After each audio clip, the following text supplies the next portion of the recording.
Mesdames, Messieurs, bonjour et bienvenue sur votre site d'information préféré, enquêteplus.com, qui vous propose la revue quotidienne de la presse sénégalaise, laquelle, en ce vendredi 13 avril, pousse unanimement et dans un bel ensemble un cri stupéfait et effrayé à la une de toutes les parutions. Oui, aïe, aïe, la République est pillée. 0 franc dans les caisses de l'État. C'est Réumi Quotidien qui donne le ton. Sud Quotidien note que Amadou Khan hérite de caisses vides. La Tribune pose le constat d'une situation économique difficile et titre Macky dans une sale galère, écrivant comparatif qu'on se souvient encore de cette fameuse déclaration de Wade en 2000 disant à Idriss Seck « Nos soucis d'argent sont terminés ». Une histoire de grand bandit qui avait tenu un peuple en haleine en 2012, s'inquiète Birima dans la Tribune. Le décor est tout autre. Macky Sall, qui a mis fin au règne de son ex-mentor, a fait un constat qui fait froid dans le dos. Les Sénégalais, après 12 ans de galère, ne sont pas, selon lui, au bout de leur peine. Leurs soucis d'argent ne sont pas encore terminés et risquent de se prolonger encore longtemps. Dieu sait que Wade avait prévenu, rigole Birima. Il l'a dit et répété que s'il quittait la tête du pays, le chaos économique s'installerait. Wade est parti, l'argent est parti, ajoutant pervers que même les moquettes sont parties.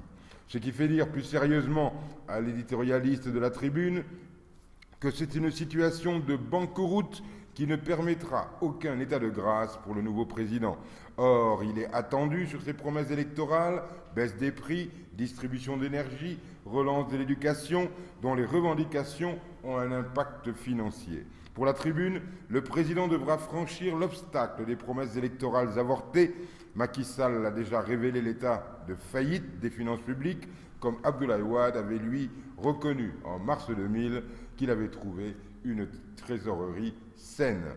Le président ne peut pas s'arrêter à crier aux voleurs, il lui reste à les attraper et à les faire juger.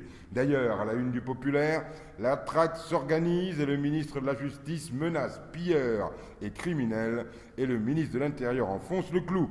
Tandis qu'à la une du même Populaire, le ministre du Budget annonce de mauvaises nouvelles. Enquête, titre en une, situation économique et financière du Sénégal, le pouvoir s'affole. Pour Mbaye Ndiaye, la situation est extrêmement grave et pour Aminata Touré, il faut traquer les voleurs de l'État. Enquête livre les enseignements du premier conseil des ministres et écrit que Macky hérite d'un pays en ruine. Pourtant, Mamadou Lamine Badji dans Enquête commente ces informations et pense que voilà une belle faute gouvernementale, écrivant que les nouvelles autorités ont tôt fait de clamer que les caisses de l'État sont vides. Pour Mamadou Lamine Badji, si elle compte ainsi ameuter la communauté des bailleurs de fonds bilatéraux et multilatéraux, c'est vraiment enfoncer les portes ouvertes, car il est entendu que ses partenaires techniques et financiers ont fermé depuis longtemps les vannes au régime de Wade qui s'était obstiné à mener le Sénégal en eau très trouble.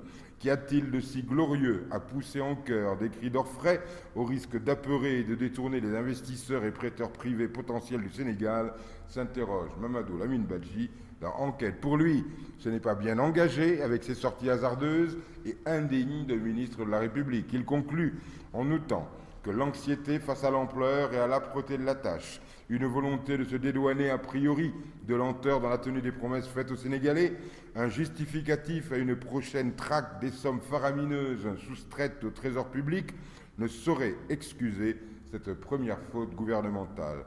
Khoulibut, dans le billet de l'office, écrit qu'il faut mettre les costards au placard et sortir le bleu de chauffe.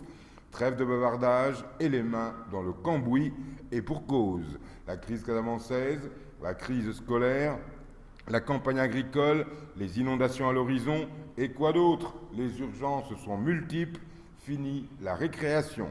Et la une de l'As nous le rappelle, tous les décrets dernièrement pris sont abrogés, Macky corrige les errements de Wade, l'ampleur des dégâts et de la gabégie dévoilée. Le président de la République obligé d'utiliser son véhicule personnel. Le quotidien confirme sur sa une disparition du véhicule présidentiel. Ouad roule Macky, lequel a dû sortir l'ancien véhicule de Diouf du garage.